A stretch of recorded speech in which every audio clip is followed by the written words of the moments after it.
Hello ವಿದ್ಯಾರ್ಥಿಗಳೇ, ಈ ಒಂದು ವಿಡಿಯೋ ಕ್ಲಾಸ್ನಲ್ಲಿ ನಾವು ನಿಮ್ಮ ಬಿಕಾಮ್ 6th ಸೆಮಿಸ್ಟರ್ NEP ಸಿಲೆಬಸ್ನಲ್ಲಿ ಬರುವಂತಹ ಕಾಸ್ಟ್ ಅಕೌಂಟ್ನ 5 ಮಾರ್ಕ್ಸ್ನ ಮೂರನೇ ಮೆಥಡ್. ಸೊ ಪ್ರೊಸೆಸ್ ಅಕೌಂಟ್ ಕೇಳ್ತಾರೆ, ಒಂದು ಪ್ರೊಸೆಸ್ ಅಕೌಂಟ್ ಬಿಡಿಸೋದಕ್ಕೆ. ಸೊ ಅದನ್ನು ಯಾವ ರೀತಿ ಬಿಡಿಸ್ಬೇಕು ಅನ್ನೋದನ್ನು ಡಿಸ್ಕಷನ್ ಮಾಡೋಣ. ನಾವೊಂದು ಎಕ್ಸಾಂಪಲ್ ತೊಗೊಂಡಿದ್ದೀನಿ. From the following information prepare process account. ಕೆಳಗೆ ಕೊಟ್ಟಿರುವಂಥ ಮಾಹಿತಿಯಿಂದ ನೀವು ಒಂದು ಪ್ರೊಸೆಸ್ ಅಕೌಂಟ್ನ ಪ್ರಿಪೇರ್ ಮಾಡಿ ಅಂತ ಹೇಳಿದ್ದಾರೆ. ಸೊ ಕೊಟ್ಟಿರುವಂಥ ಡೀಟೇಲ್ಸ್ ಏನಿದೆ, ಮಟೀರಿಯಲ್ ಬಗ್ಗೆ ಇದೆ, 1000 ಯೂನಿಟು 3 ಯೂನಿಟ್ ಇದೆ, 3 per ಯೂನಿಟ್ ಇದೆ ರೇಟು. ಸನ್ಡ್ರಿ ಮಟೀರಿಯಲ್ 8000 ರುಪೀಸ್ ಇದೆ, ಲೇಬರ್ 12000 ರುಪೀಸ್ ಇದೆ, ಓವರ್ ಹೆಡ್ 2100 ರುಪೀಸ್ ಇದೆ, ನಾರ್ಮಲ್ ಲಾಸ್ 10% ಇದೆ, ಸ್ಕ್ರ್ಯಾಪ್ ವ್ಯಾಲ್ಯೂ 1 ರುಪೀಸ್ ಇದೆ, ಔಟ್ಪುಟ್ 900 ರುಪೀಸ್ ಇದೆ. ಸೊ ಕೊಟ್ಟ ಕ್ವಶನ್ನಲ್ಲಿ 3 ಶಬ್ದ ನೀವು ಕ್ರೆಡಿಟ್ ಸೈಡ್ ತಗೋತೀರಾ. ಫಾರ್ಮ್ಯಾಟ್ ಇದಕ್ಕೇನಂದರೆ ಬಿಡಿಸೋದೇ ಆನ್ಸರೇ ಫಾರ್ಮ್ಯಾಟ್ ಆಗುತ್ತೆ ಇದಕ್ಕೆ. ಸೊ ಇದು ಬರೀ ಸಿಂಪಲ್ ಆಗಿ ನೆನಪಿಟ್ಕೋಬೇಕಂದ್ರೆ ಯಾವುದು ಡೆಬಿಟ್ ಸೈಡ್ ಬರುತ್ತೆ, ಯಾವುದು ಕ್ರೆಡಿಟ್ ಸೈಡ್ ಬರುತ್ತೆ. ಕೊಟ್ಟ ಕ್ವಶನಲ್ಲಿ 3 ಶಬ್ದ ಕ್ರೆಡಿಟ್ ಸೈಡ್ ಬರುತ್ತೆ. ಒಂದು ನಾರ್ಮಲ್ ಲಾಸ್ ಶಬ್ದ ಇದ್ದರೆ, 2 ಸ್ಕ್ರ್ಯಾಪ್ ಅನ್ನೋ ಶಬ್ದ ಇದ್ದರೆ, 3 ಔಟ್ಪುಟ್ ಅನ್ನೋ ಶಬ್ದ ಇದ್ದರೆ. ಔಟ್ಪುಟ್, ಸ್ಕ್ರ್ಯಾಪ್, ನಾರ್ಮಲ್ ಲಾಸ್ನ ನಾವು ಕ್ರೆಡಿಟ್ ಸೈಡ್ ಹಚ್ತೀವಿ. ಅದನ್ನು ಬಿಟ್ಟು ಪ್ರಶ್ನೆಯಲ್ಲಿ ಯಾವುದೇ ಐಟಮ್ ಬಂದರೂ ಅದನ್ನು ಡೆಬಿಟ್ ಹಚ್ತೀವಿ. ಇವೇ ಬರಬೇಕಂತಿಲ್ಲ, ಡೆಬಿಟ್ ಬೇಕಾದ ಐಟಮ್ ಬಂದರೂ ಡೆಬಿಟ್ಟೇ ಹಚ್ತೀವಿ.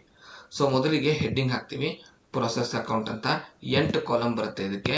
ಪರ್ಟಿಕ್ಯುಲರ್, ಕ್ವಾಂಟಿಟಿ, ರೇಟ್, ಅಮೌಂಟ್, ಇದು ಡೆಬಿಟ್ ಸೈಡ್ ಆಯಿತು. ಮತ್ತೆ ರಿಪೀಟ್ ಆಗುತ್ತೆ credit side, particular, quantity, rate, amount. So ಮೊದಲಿಗೆ ಕೊಟ್ಟ ಕ್ವಶನಲ್ಲಿ ಮಟೀರಿಯಲ್ ಶಬ್ದ ನೀವು ಹುಡುಕಬೇಕು. ಅಂದರೆ ಮೊದಲು ಡೆಬಿಟ್ ಸೈಡ್ ಸಾಲ್ವ್ ಮಾಡಬೇಕು. ಈ ಡೆಬಿಟ್ ಸೈಡ್ ನೀವು ಆನ್ಸರ್ ಸಾಲ್ವ್ ಮಾಡುವಾಗ ಆಲ್ರೆಡಿ ಹೇಳಿದ್ದೀನಿ ಫಾರ್ಮೆಟ್ನಲ್ಲಿ, ಕ್ರೆಡಿಟ್ ಸೈಡ್ ಬರೋ ಐಟಮ್ನ ನೀವು ಬಿಟ್ಟು ಉಳಿದಿದ್ದೆಲ್ಲವನ್ನ ತಗೋಬೇಕು. ಕ್ರೆಡಿಟ್ ಸೈಡ್ ಅಂದರೆ ಒಂದು ನಾರ್ಮಲ್ ಲಾಸ್, 2ನೇದು ಔಟ್ಪುಟ್, 3ನೇದು ಸ್ಕ್ರ್ಯಾಪ್. ಈ 3 ಶಬ್ದ ಬಿಟ್ಟು ಬೇರೆ ಐಟಮ್ ಬಂದಿರೋದೆಲ್ಲ ಡೆಬಿಟ್. ಅದರಲ್ಲಿ ಡೆಬಿಟ್ನಲ್ಲಿ ಫಸ್ಟ್ ಯಾವಾಗಲೂ ಮಟೀರಿಯಲ್ ಬರೀಬೇಕು. ನೀವು ಬೇರೆ ಐಟಮ್ ಬರೋದು ಮಟೀರಿಯಲ್ ಬರೆದ್ರೆ ಅದಕ್ಕೆ 0 ಮಾರ್ಕ್ಸ್ ಹಾಕ್ತಾರೆ. ಸೊ ಮಟೀರಿಯಲ್ ಯಾವಾಗಲೂ ಫಸ್ಟ್ ಇರಬೇಕು. ಈ ಕ್ವಶನಲ್ಲಿ ಮಟೀರಿಯಲ್ 1000 ಯೂನಿಟ್ ಇದೆ, ಒಂದಕ್ಕೆ 3 ರುಪೀಸ್ ಇದೆ. ಸೊ 1000 ಯೂನಿಟ್ 3 ರುಪೀಸ್ ಇದೆ. ಅದನ್ನು ನಾವು ಇಲ್ಲಿ ಇನ್ಪುಟ್ ಅಂತ ಬರೀಬೇಕು. ಮಟೀರಿಯಲ್ ಅನ್ನೋ ಶಬ್ದ ಬಳಸಲ್ಲ.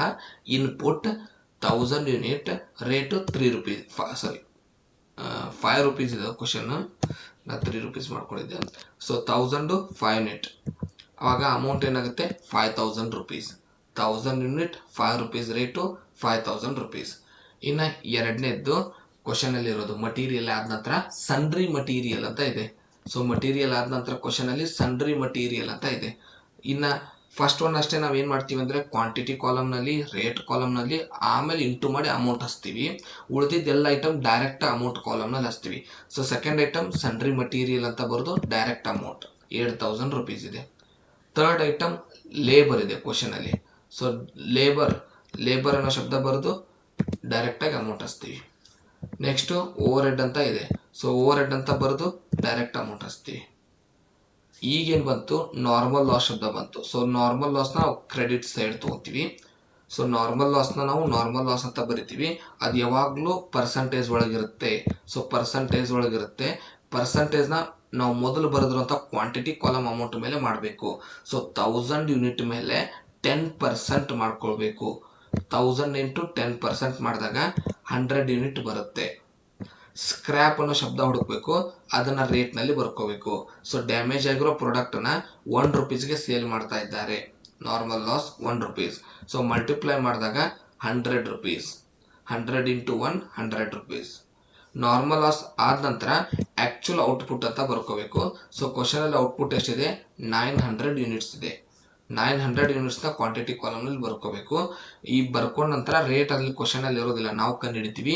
ಅದಕ್ಕೂ ಮೊದಲು ಏನು ಮಾಡ್ಬೇಕಂದ್ರೆ 2 ಕಡೆ ಇರುವಂಥ ಕ್ವಾಂಟಿಟಿ ಕಾಲಮ್ನ ಟ್ಯಾಲಿ ಮಾಡಬೇಕು. ಸೊ ಇಲ್ಲಿ ಕ್ವಾಂಟಿಟಿ ಎಷ್ಟಿದೀಗ 1000 ಇದೆ, ಕ್ರೆಡಿಟಲ್ಲಿ ಕ್ವಾಂಟಿಟಿ ಎಷ್ಟಿದೆ 1000 ಇದೆ, 900 ಪ್ಲಸ್ 100. ಸೊ 2 ಕಡೆ ಸೇಮ್ ಇರೋದ್ರಿಂದ ನಾವು ಏನು ಬರೆಯೋಲ್ಲ ಅಂದರೆ ಯಾವುದೇ ರೀತಿಯಾದ ಅಬ್ನಾರ್ಮಲ್ ಲಾಸ್ನ ಬರೆಯೋದಿಲ್ಲ, ಅಬ್ನಾರ್ಮಲ್ ಗೇನ್ ಕೂಡ ಬರೆಯಲ್ಲ. ಒಂದು ವೇಳೆ ಈ ಕ್ರೆಡಿಟ್ ಟೋಟಲ್ ಜಾಸ್ತಿ ಇದ್ದರೆ ಇಲ್ಲಿ ಡೆಬಿಟ್ ಸೈಡ್ ಇನ್ನು ಉಳಿದಿರೋ ಜಾಸ್ತಿ ಆಗಿರೋ ನಂಬರ್ನ ಹಚ್ಚಿ ಅಬ್ನಾರ್ಮಲ್ ಗೇನ್ ಅಂತ ಬರೀಬೇಕು. ಡೆಬಿಟ್ ಸೈಡ್ ಜಾಸ್ತಿ ಇದ್ದರೆ ಕ್ರೆಡಿಟ್ ಸೈಡ್ ನಂಬರ್ ಬರೆದು ಅದಕ್ಕೆ ಅಬ್ನಾರ್ಮಲ್ ಲಾಸ್ ಅಂತ ಬರೀಬೇಕು. ಸೊ ಯಾವುದೇ ರೀತಿಯ ಲಾಸ್ ಮತ್ತು ಗೇನ್ ಆಗಿಲ್ಲ, ಯಾಕಂದ್ರೆ ಟ್ಯಾಲಿ ಬಂದಿದೆ.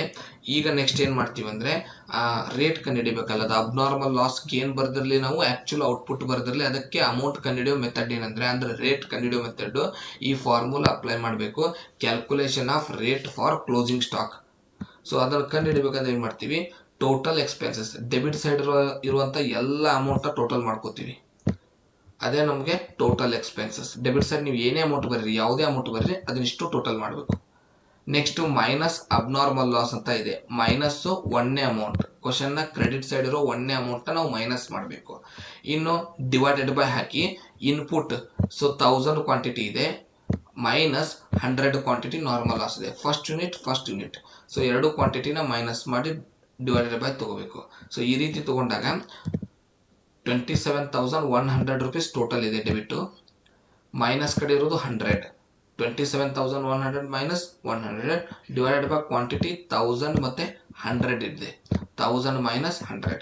ಇದನ್ನು ಮಿನಿಮೈಸ್ ಮಾಡಿದಾಗ 27,100 ಅಲ್ಲಿ 100 ಮೈನಸ್ ಮಾಡಿದ್ರೆ 27,000, 1000 100 ಮೈನಸ್ ಮಾಡಿದ್ರೆ 900 ಡಿವೈಡೆಡ್ ಬೈ ಮಾಡಿದಾಗ 30. ಸೊ ಆ 30 ರುಪೀಸ್ನ ಆ್ಯಕ್ಚುಲ್ ಔಟ್ಪುಟ್ ಬಾಜು ರೇಟ್ ಕಾಲಮ್ನಲ್ಲಿ ಹಚ್ಕೋಬೇಕು. ಎರಡನ್ನೂ ಮಲ್ಟಿಪ್ಲೈ ಮಾಡಿ ಅಮೌಂಟ್ ಹಚ್ಕೋಬೇಕು. ಎರಡು ಕಡೆ ಅಮೌಂಟ್ ಟೋಟಲ್ ಮಾಡಿದಾಗ ಈಕ್ವಲ್ ಟ್ಯಾಲಿ ಬರಬೇಕು. ಈ ರೀತಿಯಾಗಿ ನೀವು ಪ್ರೊಸೆಸ್ ಅಕೌಂಟ್ ಬಿಡಿಸ್ಬೇಕು. ಒಂದು ಪ್ರೊಸೆಸ್ ಅಕೌಂಟ್ನವರು ಏನು ಮಾಡ್ತಾರೆ ಅಂದರೆ 5 ಮಾರ್ಕ್ಸ್ಗೆ ಕಂಪಲ್ಸರಿ ಕೇಳ್ತಾರೆ. ಧನ್ಯವಾದಗಳು. ಮುಂದಿನ ವಿಡಿಯೋದಲ್ಲಿ ಸಿಗೋಣ.